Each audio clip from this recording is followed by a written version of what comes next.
Hello everyone, welcome to my channel all about zoology. So आज के इस video में मैं आपको प्लांट डेवलपमेंट के बारे में पढ़ाने वाली हूँ।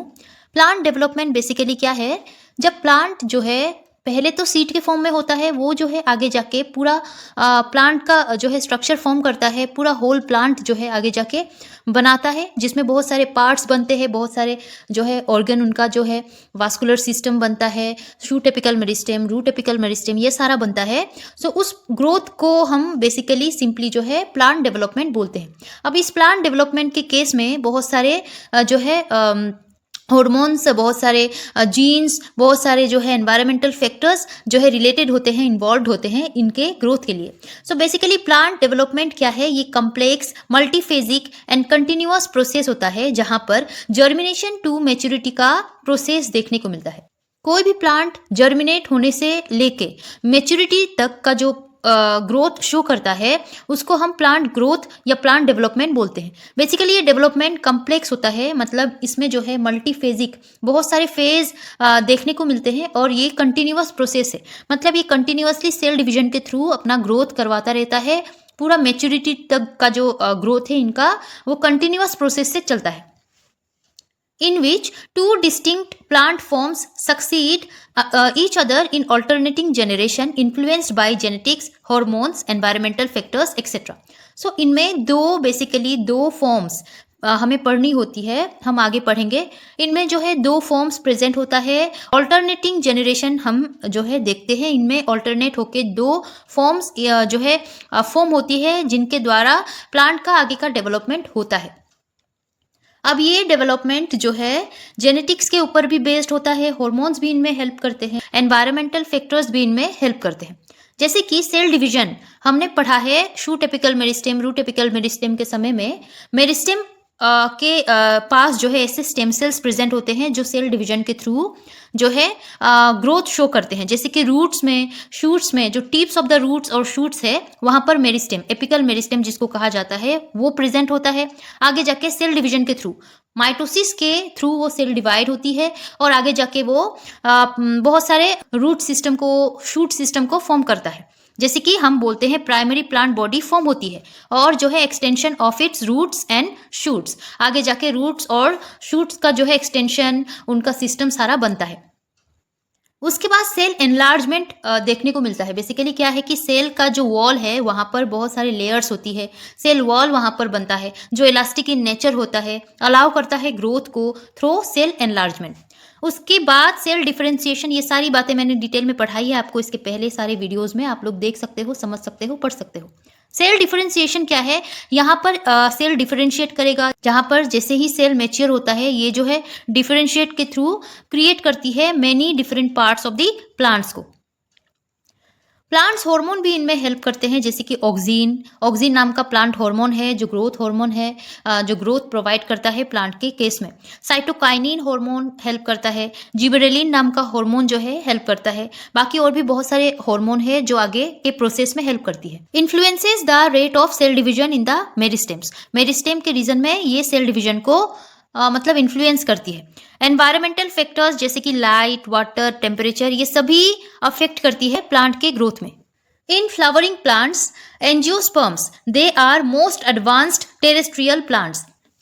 हम लोग पहले से पढ़ते आए हैं एंजियोस्पर्म क्या है, जिम्नोस्पर्म क्या है। एंजियोस्पर्म वो प्लांट्स होती है जिनके सीड का कवर होता है, जो आगे जाके फ्लावरिंग प्लांट्स होती है, जो फ्लावर को प्रोड्यूस करती है। वही जिम्नोस्पर्म में ऐसा नहीं होता, जिम्नोस्पर्म में जो है सीड नेकेड होती है, उसमें कवरिंग नहीं होती, वो जो है फ्लावर को प्रोड्यूस नहीं करता। सो इस हिसाब से एंजियोस्पर्म आगे के प्लांट के स्टडी में ये एडवांस्ड प्लांट्स इन्हें कहा जाता है, जो आगे के सभी चीज़ों को हम इन एंजियोस्पर्म के हेल्प से पढ़ सकते हैं। जैसे कि हम आगे जो भी पढ़ेंगे एंजियोस्पर्म के बारे में पढ़ेंगे। यहाँ पर क्या होता है, इस प्लांट में प्लांट डेवलपमेंट जो है मल्टीफेजिक प्रोसेस में देखने को मिलता है। टू डिस्टिंक्ट प्लांट फॉर्म्स यहाँ पर प्रेजेंट होती है, जैसे कि वन फॉर्म को हम कहेंगे स्पोरोफाइट, और अदर फॉर्म को हम कहेंगे गेमिटोफाइट। ये स्पोरोफाइट, गेमिटोफाइट बेसिकली क्या होता है, हम आगे अच्छे से पढ़ेंगे। Sexual reproduction in plants takes place with slight variation in two distinct stages in their life cycle. अब प्लांट जो है ग्रोथ अपना सेक्सुअल रिप्रोडक्शन के थ्रू भी शो करती है, और असेक्सुअल रिप्रोडक्शन के थ्रू भी जो है शो करती है। यहाँ हम जो पढ़ेंगे वो सेक्सुअल रिप्रोडक्शन के बारे में पढ़ेंगे कि प्लांट के केस में सेक्सुअल लाइफ साइकिल कैसा होता है इन केस ऑफ एंजियोस्पर्म। यहाँ पर बेसिकली दो डिस्टिंक्ट स्टेजेस प्रेजेंट होती है, जैसे कि गेमिटोफाइट स्टेज और स्पोरोफाइट स्टेज। अब ये इनको डिटेल में पढ़ते हैं, ये बेसिकली क्या है। Meiosis and fertilization are two essential processes in the sexual cycle of flowering plant. So flowering plant के केस में सेक्सुअल लाइफ साइकिल अगर हम पढ़े तो बेसिकली इनमें इन्वॉल्व होती है मियोसिस और फर्टिलाइजेशन। प्लांट पहले फर्टिलाइजेशन को शो करता है, फिर वो जो है एम्ब्रियो का जो है फॉर्मेशन करता है, देन वहाँ पर सेल डिवीजन होती है थ्रू मियोसिस और आगे का जो है पार्ट्स सारा बनता है। जैसे कि यहाँ पर दो स्टेजेस बनती है, एक होती है स्पोरोफाइट और दूसरी होती है गेमिटोफाइट। सो गेमिटोफाइट से पहले हमें स्पोरोफाइट पढ़ना होता है। स्पोरोफाइट बेसिकली क्या है। The sporophytic generations begins when an egg unites, fuses with a sperm. So basically ये जो स्पोरोफाइटिक स्टेज है ये प्लांट के केस में तब देखने को मिलता है जब एक प्लांट का जो मेल गेमिट है वो फीमेल गेमिट के साथ फ्यूजन शो करता है, मतलब उनमें जो है फर्टिलाइजेशन ओकर होती है। ये एग और स्पर्म के बीच में जो फ्यूजन होती है उसको हम बोलेंगे कि यहाँ पर जो है स्पोरोफाइटिक स्टेज ओकर होता है। कैसे, जब ये फ्यूज होंगे आपस में तब एम्ब्रियो फॉर्म होगा। अब ये जो एम्ब्रियो फॉर्म हुआ है वो डिप्लॉइड नंबर में होता है। कैसे, मेल गेमिट जो है वो फीमेल गेमिट के साथ फ्यूज होती है। So male gamete n number of gamete होता है, हेप्लॉइड नंबर ऑफ गेमिट होता है, वही फीमेल गेमिट भी हेप्लॉइड नंबर में प्रेजेंट होती है। तो आपस में दो हेप्लॉइड मिलके जो है डिप्लॉइड एम्ब्रियो या जाइगोट को फॉर्म करते हैं। अब ये डिप्लॉइड जाइगोट ट्वाइस एन होता है और इसी डिप्लॉइड फेज को, इस डिप्लॉइड फेज को हम स्पोरोफाइटिक फेज बोलेंगे या स्पोरोफाइटिक स्टेज बोलेंगे। सो हम बोल सकते हैं कि स्पोरोफाइट स्टेज जो है ये डिप्लॉइड फेज होती है। Here in this phase the diploid twice n embryo जो भी फर्टिलाइजेशन के बाद फॉर्म हुआ है विल प्रोड्यूस मियोस्पोर। आगे जाके ये मियोस्पोर जो है फॉर्म करेगा, या मियोस्पोर को आप सेक्सुअल स्पोर भी बोलते हो। सो प्लांट के केस में स्पोर्स प्रेजेंट होती है, स्पोर्स फॉर्म होती है बाय द प्रोसेस स्पोरोजेनिक और स्पोरिक मियोसिस नॉन स्पोरोजेनेसिस। सो स्पोरोफाइटिक फेज में हमें जो है स्पोरोजेनेसिस प्रोसेस देखने को मिलती है, जहां पर स्पोरोजेनेसिस के थ्रू मियोस्पोर्स या सेक्सुअल स्पोर्स बनते हैं फ्रॉम एम्ब्रियो। ये ट्वाइस एन एम्ब्रियो से सिंगल एन मतलब हेप्लॉइड नंबर ऑफ स्पोर्स बनती है 4। कैसे, हम आगे यहाँ पर पढ़ेंगे। So here the creation of microspores, microspores बनती है मेल के लिए और जो मेगास्पोर है वो बनती है फीमेल के लिए थ्रू मियोसिस, और मियोसिस के प्रोसेस से ये बनते हैं in the anther of male and ovary of female respectively. So यहाँ पर क्या हुआ, फर्टिलाइजेशन हुआ। फर्टिलाइजेशन के बाद ट्वाइस एन एम्ब्रियो ने स्पोरोजेनेसिस प्रोसेस जो है शो की। तो स्पोरोजेनेसिस के थ्रू जो है मेल का स्पोर बना जिसको हम माइक्रोस्पोर बोलते हैं, और कहाँ बना, एंथर में बना। और फीमेल का भी स्पोर बना जिसको हम मेगास्पोर बोलते हैं, और ये कहाँ बना, ओवरी में बना। Marking the start of the life cycle of plant development by the process microsporogenesis and megasporogenesis. और इसी स्टेज में जो है हम बोल सकते हैं कि प्लांट डेवलपमेंट स्टार्ट हो चुकी है। और ये जो माइक्रोस्पोर मेल के केस में बना है ये माइक्रोस्पोरोजेनेसिस के थ्रू बना है, और फीमेल के केस में जो मेगास्पोर बने हैं वो मेगास्पोरोजेनेसिस के थ्रू बने हैं।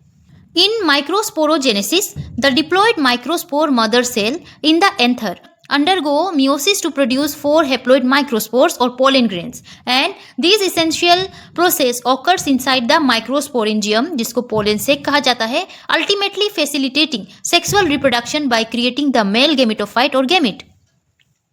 सो हम अभी माइक्रोस्पोर के बारे में पढ़ लेते हैं। माइक्रोस्पोर क्या है, मेल स्पोर है। कहाँ बनता है, एंथर में। सो बेसिकली ये कैसे बनता है, हम जानते हैं एंथर में प्रेजेंट होता है पोलन सेक। एंथर के भी अंदर अगर हम देखें स्ट्रक्चर तो वहाँ पर पोलन सेक प्रेजेंट होता है। अब ये पोलन सेक में जो है स्पोर्स प्रेजेंट होते हैं जो डिप्लॉइड नंबर में होते हैं। ये डिप्लॉइड माइक्रोस्पोर मदर सेल्स होती है, ये आगे जाके डिवीजन शो करती है। So diploid microspore mother cell in case of male microspore ये क्या करेंगी, मियोसिस 1 के थ्रू जो है 2 सेल को फॉर्म करेगी जो n नंबर में है। अगेन मियोसिस 2 के हेल्प से 4 जो है n नंबर ऑफ सेल को फॉर्म करेगी। सो इसको हम बोलेंगे टेट्रास्पोर्स। फिर से बोल रही हूँ, यहाँ पर स्पोर्स फॉर्म होती है। सो ये जो है माइक्रोस्पोर मदर सेल ने, twice n number of microspore mother cell ने जो है tetraspore, haploid number of tetraspore, मतलब 4 हैप्लॉइड नंबर के स्पोर्स को फॉर्म किया है। अब ये सेग्रीगेशन के थ्रू पोलन ग्रेन्स बनेंगे, n नंबर्स ऑफ 4 स्पोर्स बनेंगे और ये पोलन ग्रेन्स आगे जाके गेमिटोफाइटिक स्टेज में जाएंगे जहां पर मेल गेमिट को बनाएंगे। तो ये था मेल के लिए। अब अगर फीमेल का जो है हम अगर स्पोरोफाइटिक फेज देखें तो मेगा स्पोरोजेनेसिस के थ्रू फीमेल का जो है मेगा स्पोर बनता है। अब मेगा स्पोर को भी बनाने वाला मेगा स्पोर मदर सेल होगा। ये कहाँ पर प्रेजेंट होता है? ओवरी में। ओवरी का अगर हम अंदर का स्ट्रक्चर देखें तो वहां पर मेगा स्पोर मदर सेल होती है जो ट्वाइस एन नंबर ऑफ जो है मेगा स्पोर मदर सेल होती है और ये विद इन द ओव्यूल में होती है और जो है अंडरगोज मियोसिस। मियोसिस के थ्रू जो है ये प्रोड्यूस करती है 4 हेप्लॉइड मेगास्पोर को। सो यहाँ पर आप देखो मेगास्पोर मदर सेल ओव्यूल के अंदर है, ट्वाइस एन नंबर में है। मियोसिस के थ्रू ये इस तरीके से 4 स्पोर को फॉर्म करेगी जिसको हम मेगास्पोर बोलते हैं। अब ये 4 जब फॉर्म होगी तो ये जो है 3 यहाँ पर फीमेल के केस में जो है डीजेनरेट हो जाती है 3 सेल, एक ही सेल जो है फंक्शनल होता है। ये थोड़ा अलग है, फीमेल के केस में ऐसा होता है कि 4 स्पोर में से 3 स्पोर जो है डीजेनरेट हो जाती है। डीजेनरेट का मतलब है कि आगे जाके वो सर्वाइव नहीं कर पाती, जो है आगे जाके ग्रोथ शो नहीं कर पाती है, बस एक ही शो कर पाता है, एक ही सेल। सो यहाँ पर एक स्पोर जो कि एन नंबर में है ये आगे जाके ग्रोथ जो है शो करता है। ग्रोथ यहाँ पर नरिश्ड कौन करता है? न्यूसेलस नाम का जो है मतलब पार्ट बोल सकते हो आप, ओव्यूल में प्रेजेंट होता है। सो न्यूसेलस जो है ये ग्रोथ नरिश्ड करता है इस मतलब स्पोर्स को। सो यहाँ पर स्पोर जो है ये वाला आगे जाके माइटोसिस करेगा। ये मैं गेमिटोफाइटिक स्टेज को बता रही हूँ, यहाँ पर गेमिटोफाइटिक स्टेज में ऐसा होगा। हालांकि ये तो यहाँ पर मेगास्पोर जो है बन चुका है, आगे का प्रोसेस बता रही हूँ। माइटोसिस में जो है ये अगर सेल जाएगा तो इस तरीके से डिवाइड होगा। ये डिवाइड होगा माइटोसिस 1 में, माइटोसिस 2 में ये फिर से 4 बनेगा, पहले 2 बना था अभी 4 बनेगा। अब माइटोसिस 2 से ये माइटोसिस 3 में जब जाएगा तो यही स्ट्रक्चर कुछ इस तरीके से दिखेगा जहां पर ऊपर के हिस्से में 3 एंटीपोडल सेल्स प्रेजेंट होंगे, बीच के हिस्से में 2 पोलर न्यूक्लियाई प्रेजेंट होगा और नीचे के हिस्से में 3 सेल मिलेंगे। एक बीच का सेल एग होगा, आगे जाके यही जो है काम का होगा, रिप्रोडक्शन शो करेगा। और बाकी उनके साइड का 2 सेल जो है सिनर्जिट्स जिनको कहा जाता है, ये इनके साइड में प्रेजेंट होती है। इनका भी इस एक के लिए अलग अलग जो है फंक्शन होता है। सो न्यूक्लियर फ्यूजन होगा, उसके बाद ये दोनों न्यूक्लियस आपस में फ्यूज होंगे और जो है ये न्यूक्लियस को एक न्यूक्लियस को फॉर्म करेंगे और बाकी सारा स्ट्रक्चर सेम रहेगा। सो यहाँ पर कहा गया है megaspore mother cell within the ovule undergoes meiosis to produce 4 haploid megaspore with typically only one becoming the functional megaspore that develop into the embryo sac, जिसको हम फीमेल गेमिटोफाइट और gamete बोलते हैं। ये वाला थ्रो माइटोटिक डिवीजन, माइटोटिक के वजह से हुआ है, ultimately forming the egg cells for reproduction. और अल्टीमेटली ये एक सेल बीच का बनता है जो आगे जाके रिप्रोडक्शन शो करता है मेल गेमिट के साथ। सो गेमिटोफाइटिक स्टेज क्या है? गेमिटोफाइटिक स्टेज जो है ये बेसिकली क्या होता है, हम लोगों ने जो भी अभी पढ़ा स्पोरोफाइटिक फेज था। अभी गेमिटोफाइटिक फेज क्या होता है कि आफ्टर स्पोरोफाइटिक फेज क्या होगा? मेल गेमिट बनेगा और फीमेल गेमिट बनेगा।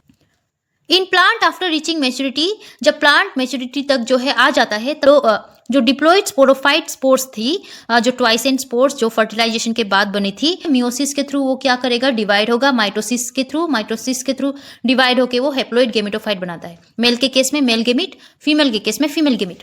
अगेन वो 2 न्यू गेमिटोफाइट जो है आगे जाके गेमिट को फॉर्म करेंगे। गेमिटोफाइट स्टेज से जो है गेमिट फॉर्म होगा जहां पर मेल गेमिट n नंबर में प्रेजेंट होगा और फीमेल गेमिट भी n नंबर में प्रेजेंट होगा।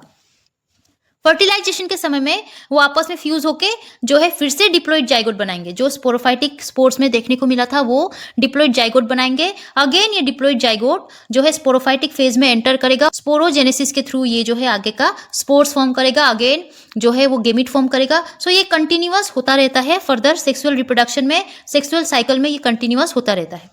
Thus, the sexual life cycle in angiosperm plants alternate between diploid, जिसको स्पोरोफाइट बोलते हैं, and haploid, जिसको गेमिटोफाइट बोलते हैं, phases, and this form of life cycle is termed as haplodiploidic life cycle. So basically हम बोल सकते हैं कि सेक्सुअल लाइफ साइकिल में हम लोगों ने क्या देखा? एंजियोस्पर्म के केस में ये पहले तो डिप्लॉइड स्ट्रक्चर में जाता है, मतलब स्पोरोफाइटिक स्टेज में जाता है, फिर ये हेप्लॉइड फेज में जाएगा जिसको गेमिटोफाइट फेज कहा गया है। सो ये डिप्लॉइड से हेप्लॉइड, फिर से डिप्लॉइड से हेप्लॉइड, ऐसा होता रहता है इनके पूरे लाइफ साइकिल में। सो इस हिसाब से हम इसके लाइफ साइकिल को हेप्लोडिप्लोन्टिक लाइफ साइकिल बोलेंगे। सो हमें प्लांट के केस में सेक्सुअल साइकिल में हेप्लोडिप्लोन्टिक लाइफ साइकिल देखने को मिलता है। ये बेसिक था अबाउट स्पोरोफाइटिक फेज और गेमिटोफाइटिक फेज। हमने जो है बेसिक पढ़ा है आज के वीडियो में। आगे के वीडियो में मैं आपको मेगा स्पोरोजेनेसिस और मेगा गेमिटोजेनेसिस एंड माइक्रोस्पोरोजेनेसिस और माइक्रोगेमिटोजेनेसिस के बारे में डिटेल में पढ़ाऊंगी। आई होप आपको आज का वीडियो समझ में आया होगा, अच्छा लगा होगा। अगर अच्छा लगा हो और समझ में आया हो तो इस वीडियो को लाइक कीजिएगा। मेरे चैनल को सब्सक्राइब नहीं किया है तो सब्सक्राइब कर लीजिएगा। टिल दिन पढ़ते रहिए। Take care and bye bye.